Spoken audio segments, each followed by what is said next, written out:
no tan pendientes del temporizador, del reloj y todo eso. Vamos a orar y vamos a darle gracias a Dios. Padre, gracias te damos por este día, este domingo está llegando al final. Gracias por la semana que quedó atrás y gracias porque tú estás con nosotros. Yo te quiero pedir en esta tarde que seas tú el que hables, que me lleves a callar lo que deba callar y solamente hablar aquello, Señor, que tú quieres que sea dicho. Permite que esta palabra, Señor, sea práctica y que al terminar esta reunión no solamente sintamos un movimiento en nuestro espíritu, sino que comencemos a hacer lo que tú nos mandas a hacer. Te lo pedimos en el nombre de Jesús. Amén. Pues vamos a empezar. Hasta a mí me dejó picado el pastor con lo que va a decir, hasta me dejó confundido. Y yo sí sé qué es, pero bueno. Pero vamos a comenzar. Estamos con nuestra serie Un hombre conforme al corazón de Dios. Te cuento algo. Prácticamente se terminó el primer libro de Samuel. Si tú vas siguiendo la serie, acabamos de terminar con todas las otras prédicas de la serie, el primer libro de Samuel, y estamos entrando al segundo libro de Samuel. Nos estamos quedando donde Saúl murió, el rey Saúl muere, y debería de cumplirse la promesa de que David sea el rey. Y entonces el título de esta mañana, bueno, esta tarde ya es que me tocó en la mañana, es La promesa cumplida. Una promesa cumplida. Qué complicado es esto de una promesa, ¿verdad? Porque el día de hoy las promesas, la costumbre o lo que está de moda es que se rompan, no que se cumplan, ¿verdad? Entonces me acordaba por ahí anoche que estaba preparando la prédica, dije, mi papá me prometió viajar en avión, que iba a llevar a viajar en avión, porque él viajaba por su trabajo mucho en avión. Nunca me llevó a viajar en avión, ayer me acordé, dije, caray. Pero preparó lo suficiente a su hijo para que me tocara viajar en avión muchas veces. Hubo un año en China que me tocó viajar estar en 52 vuelos. Hice la cuenta y dije, ¿qué pasó? Pero bueno, en fin, ¿qué cosas? Promesas. Quiero comenzar con algo. Primero, ¿qué es una promesa de Dios? Conocemos que una promesa es algo que alguien dice que va a dar o que va a hacer en tiempo y forma, ¿ok? Es lo que conocemos. Bueno, con Dios es lo mismo, pero yo quise ver cómo son las promesas de Dios en la Biblia y va más allá. Una promesa de Dios es algo que Dios dijo que va a dar o hacer para ti o para un grupo de personas con el propósito de glorificar su nombre y que otros sean bendecidos.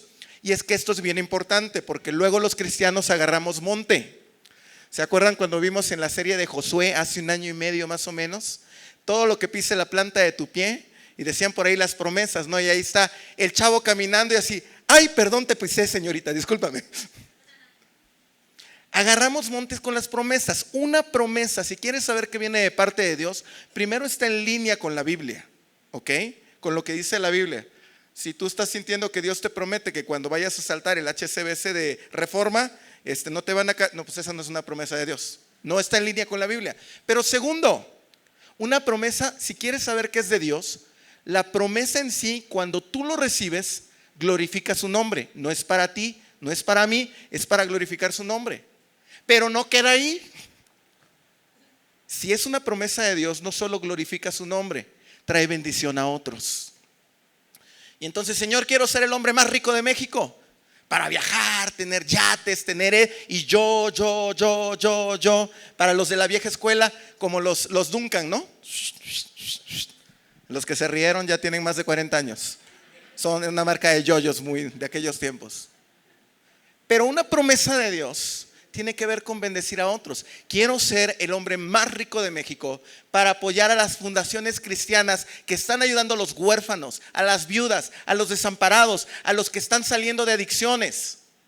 Eso cambia mucho las cosas. Entonces, una promesa de Dios. ¿Por qué quise comenzar con eso?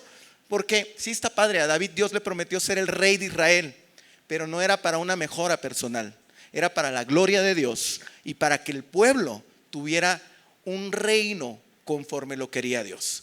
Entonces, bueno, algunas frases aquí, esta es de Coalición por el Evangelio, dice: las promesas de Dios nos llevan a someternos a su voluntad y no a doblegar la voluntad de Dios con la nuestra, la voluntad de Dios. Ahí le faltó un cachito. Que las promesas de Dios nos llevan a someternos a la voluntad de Dios y no a tratar de doblegar la voluntad de Dios a la nuestra. O sea, no andamos con la manita de puerco. Tú me dijiste, Señor, que me iba a casar. Sí, algunos por ahí los solteros se rieron, ¿no? No es manita de puerco con Dios. Una promesa de Dios nos lleva a rendirnos a nosotros a Él. Por ejemplo, murió Saúl y David pudo luego ir y convocar a todos para que lo hicieran rey. Pero mira lo que hizo David. Segunda de Samuel 2, versículo 1. Dice así: después de esto, David le preguntó al Señor: ¿debo regresar a alguna de las ciudades de Judá?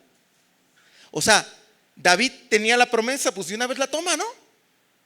No, agarró primero, fue: Señor, ya están las condiciones para la promesa, ¿debo regresar a alguna de las ciudades de Judá? Y Dios le respondió: sí. Y David: ¿a cuál voy? Ve a Hebrón, contestó el Señor. Oye, discúlpame, pero Hebrón no era una ciudad tan importante en medio del reino. Le hubiera dicho que fuera alguna otra. Pero no. ¿Y a dónde voy con esto? Las promesas hacen que nosotros rindamos nuestra voluntad. No hacemos rendir la voluntad de Dios para la promesa que tenemos. No va así la cosa. Ahora, respecto a las promesas de Dios, debemos recordar que Dios nunca falla, que Dios nos prepara antes, y ahí lo puse en amarillo porque ahí nos vamos a detener. Dios dará los tiempos, Dios respalda tu llamado. ¿Ok? Todo esto lo hizo con David. Vamos a ver todo esto a través de lo siguiente en la prédica. Este es el pasaje en donde vamos a estar. Si tú quieres estar en tu Biblia física porque te gusta tu Biblia de papel, o en tu celular, no hay ningún problema, pero siempre comprueba que lo que te estamos poniendo en pantalla sí sea cierto, ¿ok? Entonces, dice 2 de Samuel 5, del 1 al 5. Te cuento qué pasó en los primeros 4 capítulos. Dios hace rey a David, pero de una sola tribu de Israel. Solo comenzó a reinar a Judá. Todas las otras 11 tribus se fueron con un hijo de Saúl, del rey Saúl, que se llamaba Isboset, y comenzó una especie de guerra por todo el reino en ese sentido. Y comienza ahí cuando esta guerra terminó, y dice: cuando esa guerra terminó, todas las tribus de Israel fueron a David en Hebrón y le dijeron: somos de la misma sangre. En el pasado, cuando Saúl era nuestro rey, en realidad era usted quien dirigía la fuerza de Israel. Y el Señor le dijo: tú serás el pastor de mi pueblo Israel, tú serás el líder de Israel. O sea, le están diciendo: venimos contigo, somos de la misma familia y sabemos que Dios dijo que ibas a ser nuestro rey. Versículo 3: de modo que allí en Hebrón el rey David hizo un pacto ante el Señor con todos los ancianos de Israel y lo ungieron rey de Israel, ahora sí de todo el pueblo.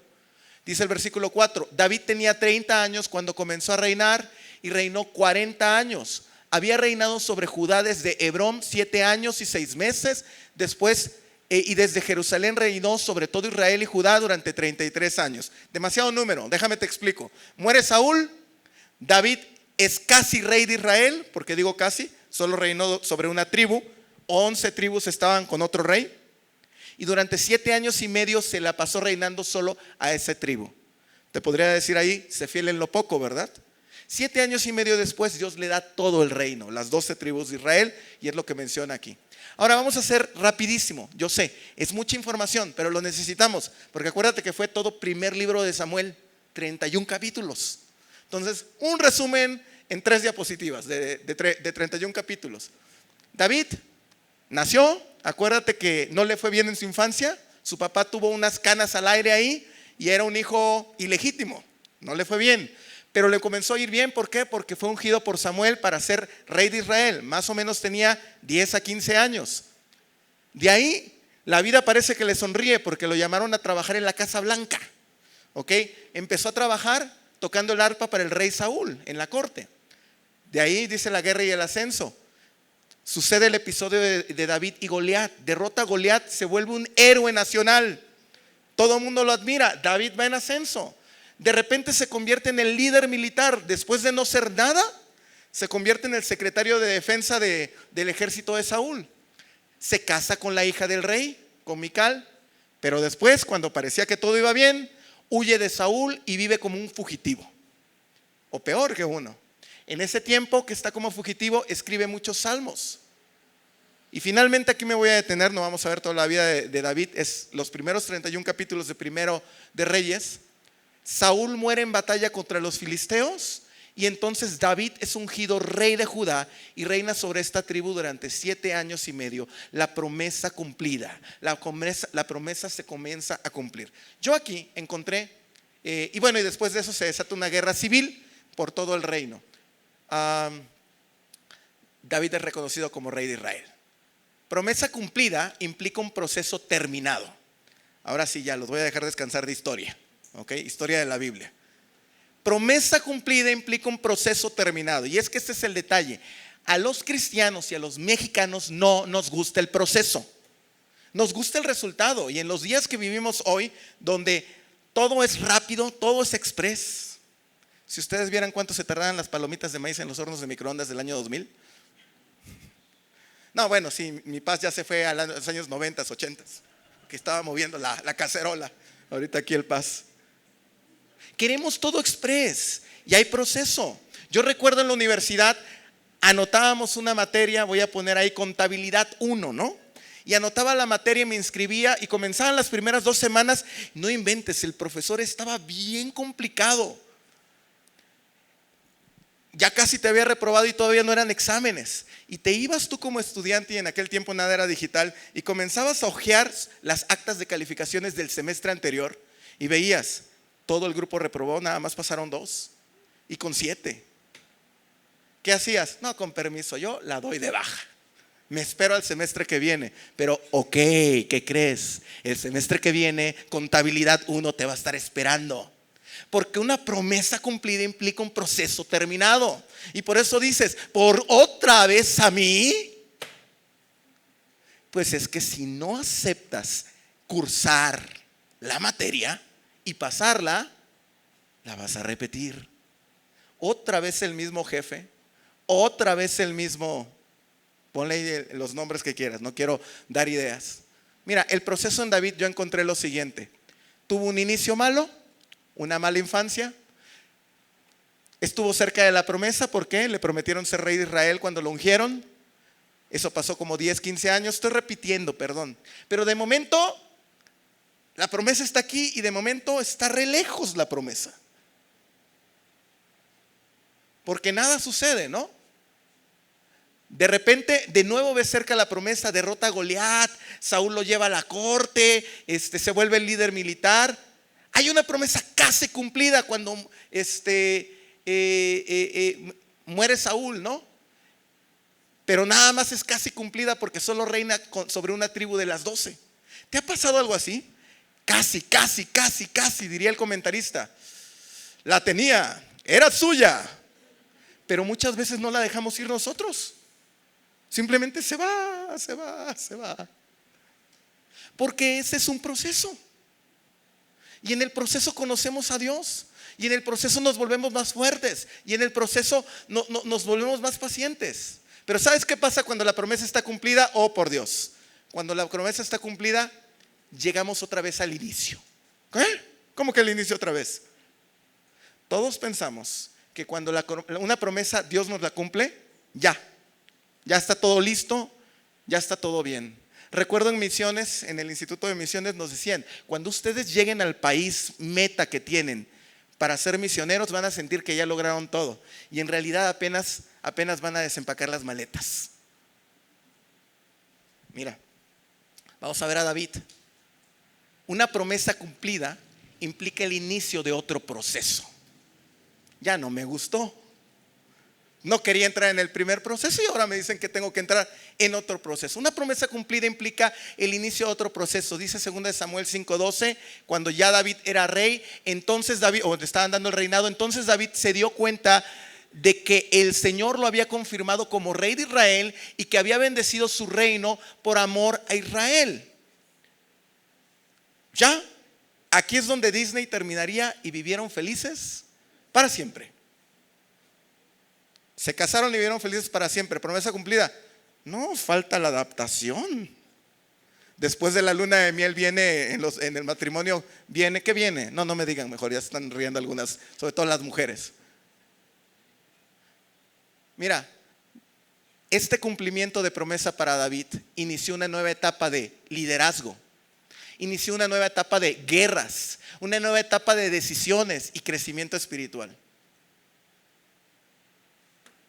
como le dirían a los niños por ahí, ¿no? Me acuerdo de ese meme, y es una película, de hecho, ¿no? En donde la niña no quería ir al primer día de kinder, la obligaron, fue a la escuela, se divirtió mucho, regresó, tiró la mochila y dijo: sí, ya terminé la escuela, no tengo que ir ahí nunca más. ¿Quién le explica? ¿Qué promesa Dios te dio que es de Dios y que estás esperando que se cumpla y que dices: con eso ya la libré? Pues ¿qué crees?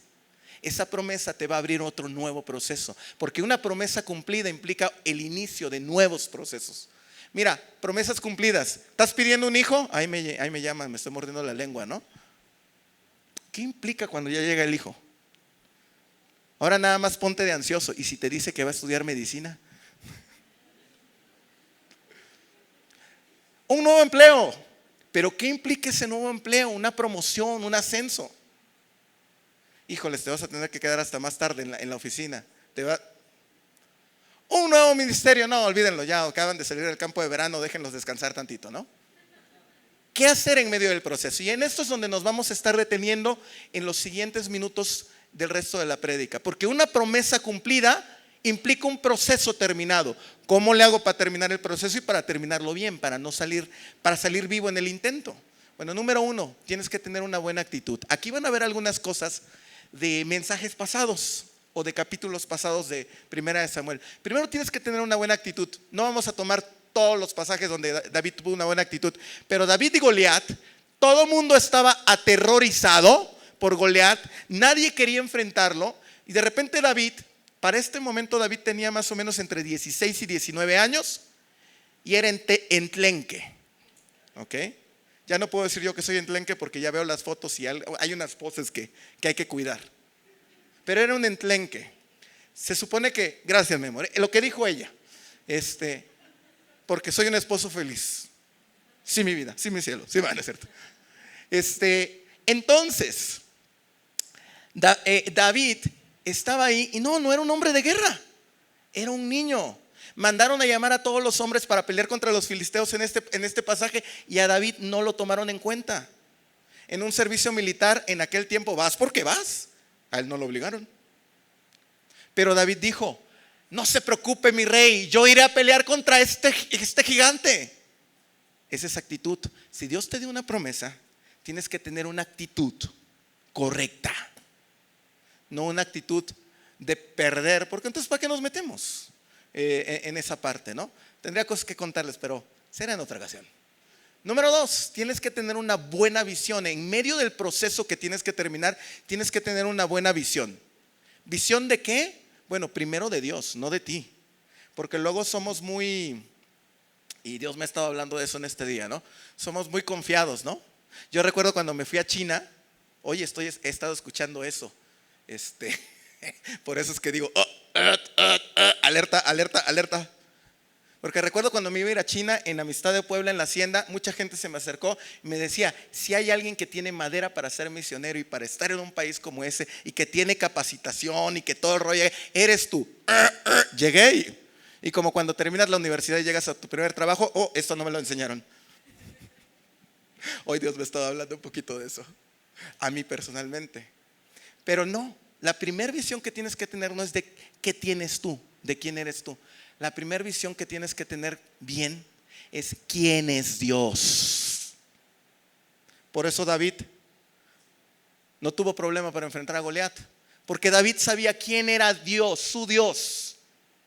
Dice, David empieza a decir: ¿quién es este filisteo pagano al que se le permite desafiar a los ejércitos del Dios viviente? No dijo: ¿quién es este filisteo pagano? ¿No sabe quién soy yo? He matado osos, he matado leones, y está bien, fue preparación que Dios le dio a David. Pero David no se fue primeramente en la visión de quién era él. ¿Quién es Dios? Mira tu promesa y espántate. Y luego voltea a ver a quién es Dios. El que te envía, el que te llama y el que te dice. El Dios viviente. Número 2, visión de quién eres tú en Dios. Porque si no sería humanismo. No quién eres tú y qué tienes y qué has estudiado y cuál es tu currículum. No, quién eres tú en Dios. Me encantó en China en un episodio donde necesitaba empleo porque siempre hemos sido bivocacionales, es decir, tenemos un trabajo secular y aparte servimos lo más de tiempo completo en el ministerio que se pueda. Y me encantó porque apliqué para un empleo maestro de inglés. Mi competencia era gente de la Gran Bretaña, es decir, de Inglaterra, de Estados Unidos y de Australia. Y a todos dieron clase muestra, todo el rollo y aquí y allá, y al final me eligieron a mí, al mexicano. Porque ¿quién soy yo en Dios? ¿Quién eres tú en Dios en lo que te envía a hacer? David lo tenía claro. Mira, David se veía a sí mismo como un hijo amado. Qué extraño. David tuvo una infancia donde lo vivieron diciéndole: eres un bastardo. Tu papá es nuestro papá, pero no es la misma mamá, porque por ahí, cuando Samuel el profeta fue a preguntar para ungir al próximo rey de Israel, dice: ¿no tienes más hijos? Y se queda Isaí: no, ya no. Ah, sí, por ahí. David se sabía hijo amado. David se sabía un guerrero. Regresamos, era débil, no era un hombre de guerra, pero él se sabía guerrero. David se sabía líder. Desde la infancia él supo que era el menor de todos, así que él no iba a liderar nada. Si se casaba, a lo mejor a su esposa. Y digo a lo mejor porque quién sabe, ¿no? Y por aquí dicen las mujeres: no. Pero ¿sabes qué? David descubrió todo esto en su relación con Dios. Estando en esas noches, tocando el arpa, cantando, orando, y alrededor de su mente las palabras de sus hermanos diciéndoles: tú no eres nuestro hermano, tú no eres líder, a ti ni te llevan a la guerra, a ti nada. Porque en la presencia de Dios, él descubrió todo esto. ¿Quién eres tú en Dios? ¿Quién soy yo en Dios? Porque una promesa cumplida es un proceso terminado, y para eso necesitamos una actitud correcta, una visión correcta. Y la pregunta es: ¿a quién escuchas que determina tu visión y tu actitud? Este punto no viene aquí, pero debería venir un punto en el proceso: rodéate de la gente correcta, de la gente adecuada. Porque dice el dicho mexicano: el que anda con lobos, aullar se enseña, ¿no? Y Proverbios lo dice de otra manera también, o de muchas maneras, porque aparece varias veces ese tipo de ello. Pero esto no es nada más como que me junto con los que son alcohólicos y me vuelvo alcohólico. No. Yo les decía a los jóvenes de repente cuando me preguntaban de misiones: aún dentro de la iglesia, si Dios te dio un llamado, ten cuidado de estar cerca de los que persiguen ese llamado. Porque puede ser que estés como misionero cuando el Señor te quería como senador, diputado o gobernador del estado. Y desde ahí estar sirviéndole a Dios. Sí, porque muchos piensan que nada más los que están aquí en el templo son. No. Todos somos servidores de Dios, todos somos misioneros, todos tenemos una función pastoral. No dije que somos pastores, función, evangelistas, etcétera. De quien te rodeas. Porque puedes terminar en algo bueno, pero que no era lo bueno, agradable y perfecto. Ahí se los dejo. Sobre todo porque no venía. En el proceso, número 3, en el proceso, prepárate. Esta parte no nos gusta a los mexicanos. Prepárate. Mira, sí. Yo estudié en la universidad y lo que quieras y aquí y allá, y de repente Dios me puso hace unos 3, 4 años el deseo de enseñar y comunicar y hacerlo bien. Y no siempre hay dinero para hacerlo, pero te prometo que cada año tomo por lo menos unos 4 cursos en institutos excesivamente caros, que yo no pago nada, porque siempre hay modo de encontrar una manera, una beca, una cosa, algo. Me ponía yo en Teciutlán y ponía las prédicas de los domingos y veía a Tavo, a Ale Calderón, a Rafa Ayala, entre otros, y empezaba a verlos: esto a mi estilo queda bien, esto no, y aquí y allá, y estudiando. Me puse a estudiar comunicadores, pastores de los Estados Unidos, y lo mismo, y a tomar notas y todo el relajo.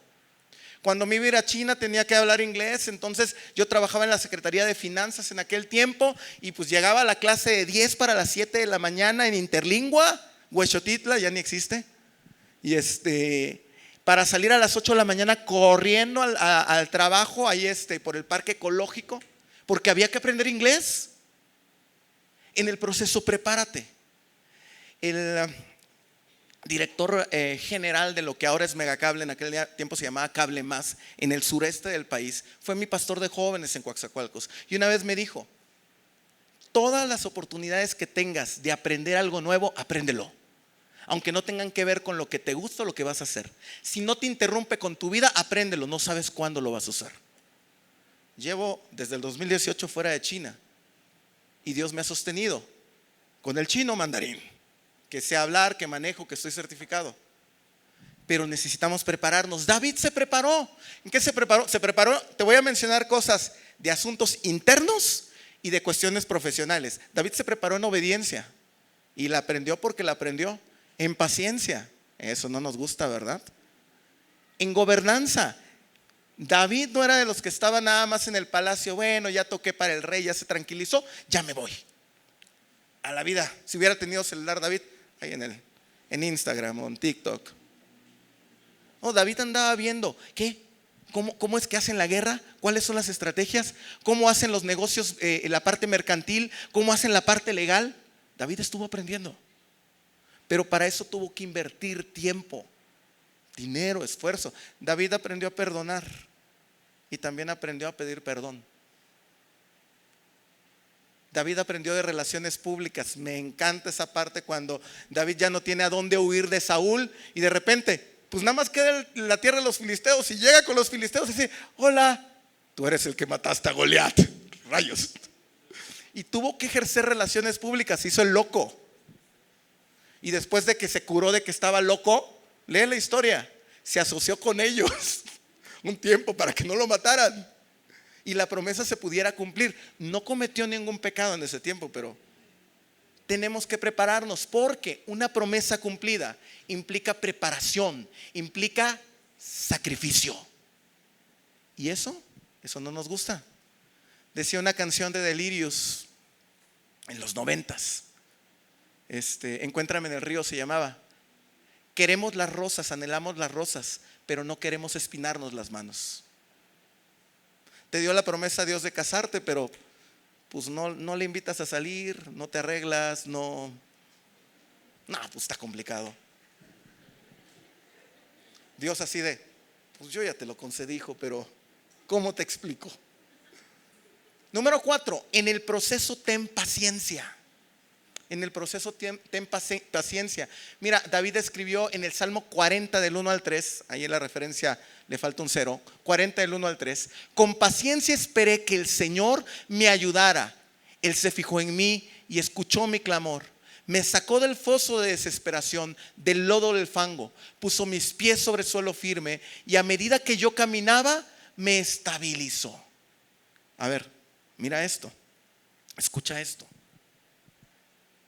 De acuerdo a los historiadores y a los teólogos, David fue ungido por Samuel para ser el siguiente rey entre los 10 y los 15 años de edad.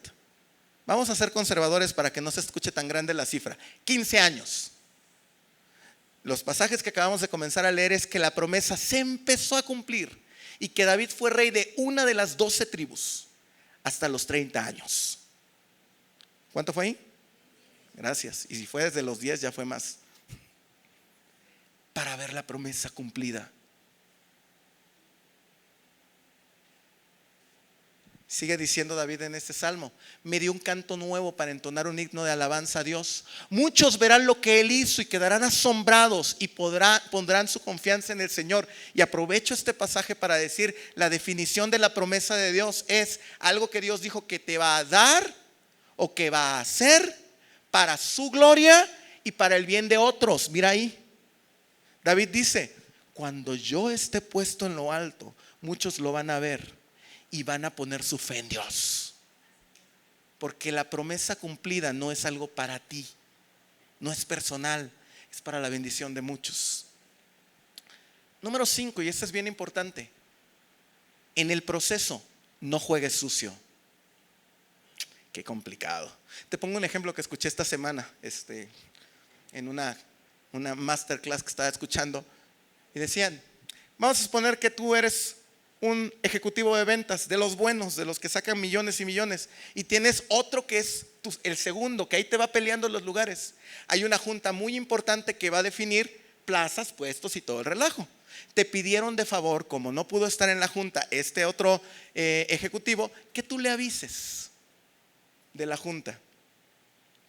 Y tú le avisas 15 minutos antes. No hiciste nada malo, cumpliste con avisarle. No juegues sucio. Mira, David una vez estuvo en una cueva y Saúl entró a hacer sus necesidades ahí. De hecho, puede ser que ese pasaje en 1 Samuel 24 sea el único pasaje donde Dios habla acerca de hacer pipí y popó. Pero bueno, ahí te lo dejo para que veas que todo se cubre en la Biblia, ¿vale? No sale en YouTube, así que no tengo problema. Y estaba ahí en lo propio Saúl. David fue y le cortó un cacho del manto con la intención que podía matarlo, pero no lo hizo. Y cuando cortó ese cacho del manto, dice el versículo 5, 1 Samuel 24, pero comenzó a remorderle la conciencia por haber cortado el manto de Saúl. Y les dijo a sus hombres: que el Señor me libre de hacerle tal cosa a mi señor el rey. No debo de atacar al ungido del Señor, porque el Señor mismo lo ha elegido. ¿Ok? Antes de pasar al siguiente versículo. A ver, mira, Saúl, Dios lo había desechado porque había cometido todos los pecados habidos y por haber, hasta ese momento. David había sido ungido por Dios para ser el siguiente rey. ¿Quién debería de ser el rey? David. Saúl estaba buscando matar a David. Llevaba cientos y cientos de hombres para matar a un solo hombre. Hubiese sido defensa propia. David pudo haber matado a Saúl ahí y comenzar a ser rey. Pero en el proceso, una promesa cumplida implica un proceso terminado. Un proceso terminado tiene que ser limpiamente. No podemos jugar sucio. Y a veces hasta limpiamos acciones con versículos bíblicos. Qué fuerte.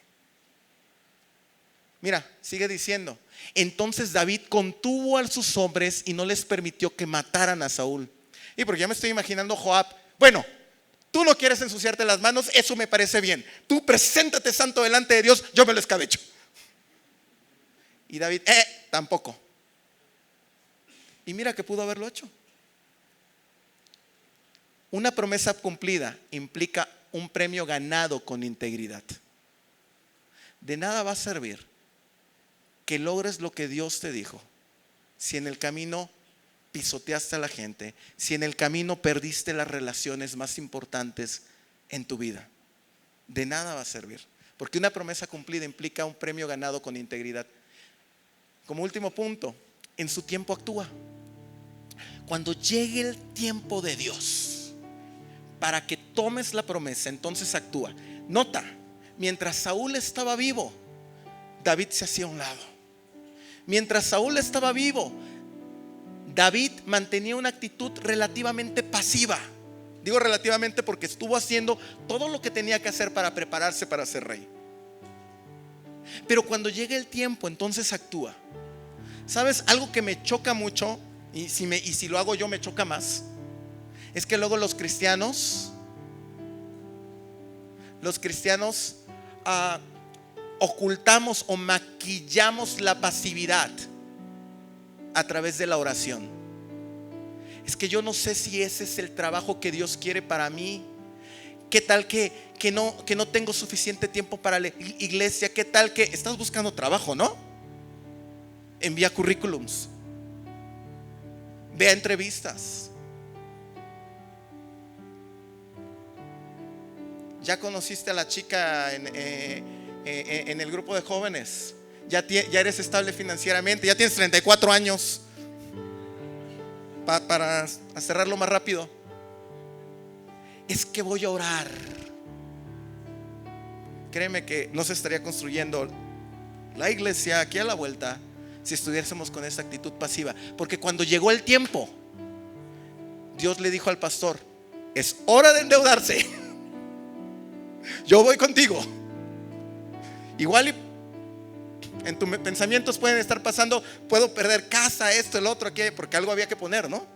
Para que te soltaran el dinero, el banco. Pero cuando llegó el tiempo, vamos. Cuando Saúl estaba vivo, David no actuó, no peleó. Pero yo te decía que cuando Saúl murió, pasó un tiempo y David le dieron esa tribu para gobernar. Isboset, el hijo de Saúl, agarró las otras 11 tribus y él las gobernó y le hizo guerra a David para quitarle la única tribu que tenía. ¿Y David qué hizo? Es tiempo de la promesa, Saúl murió, él me está atacando, vamos. Dice la Biblia en 2 de Samuel 3:1, este fue el comienzo de una larga guerra entre los que eran leales a Saúl y los que eran leales a David. Con el paso del tiempo, David se volvió cada vez más fuerte, mientras que la dinastía de Saúl se iba debilitando. Porque cuando llega el tiempo que Dios te dice, toma la promesa, vas y peleas por la promesa. Hay un momento en el que no es que ya no oras, sigues orando, pero estás peleando. Como Nehemías con el pueblo de Israel cuando reconstruían los muros de Jerusalén. Una mano con la espada y la otra pasando el ladrillo al que está echándole cemento y poniéndolo ahí. ¿Qué promesa te ha hablado el Señor a ti? Cierra tus ojos un momento. Vamos a reflexionar un momento. En la mañana alguien me decía, de estos puntos yo iba dándole palomita y cruz a lo que sí, a lo que no estaba haciendo. Deja que el Espíritu Santo te diga en este momento, Dios te dio una promesa que no es para ti, lo sabes. O sea, te va a bendecir a ti, sí, pero le va a dar gloria a Él y va a glorificar a otros. ¿Has tenido la actitud correcta? ¿Has tenido la visión correcta de quién es Dios y quién eres tú en Dios y qué te ha dado?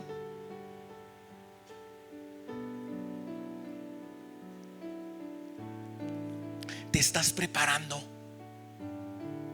¿Qué cosas sí puedes comenzar a hacer ahorita? ¿Qué pasos sí puedes comenzar a dar para alcanzar esa promesa? ¿Te estás rodeando de la gente correcta? ¿Estás teniendo paciencia o estás tratando de ayudarle a Dios? ¿Estás haciendo las cosas conforme a la palabra o estás jugando sucio?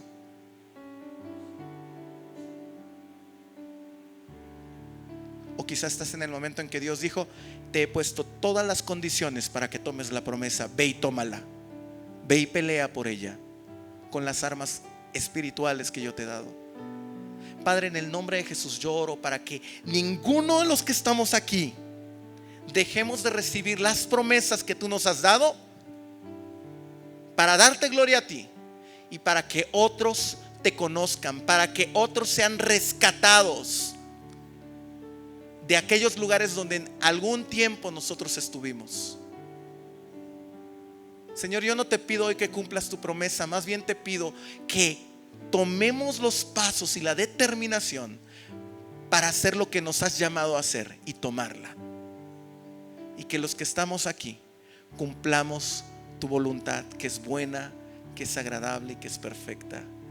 Siendo padres, madres de familia, profesionistas, políticos, empresarios, servidores en la iglesia, pastores, misioneros, estudiantes, hijos. Que las promesas sean cumplidas porque caminamos contigo en un proceso para que se cumplan. Te lo pedimos en el nombre de Jesús. Amén y amén. Que Dios te bendiga.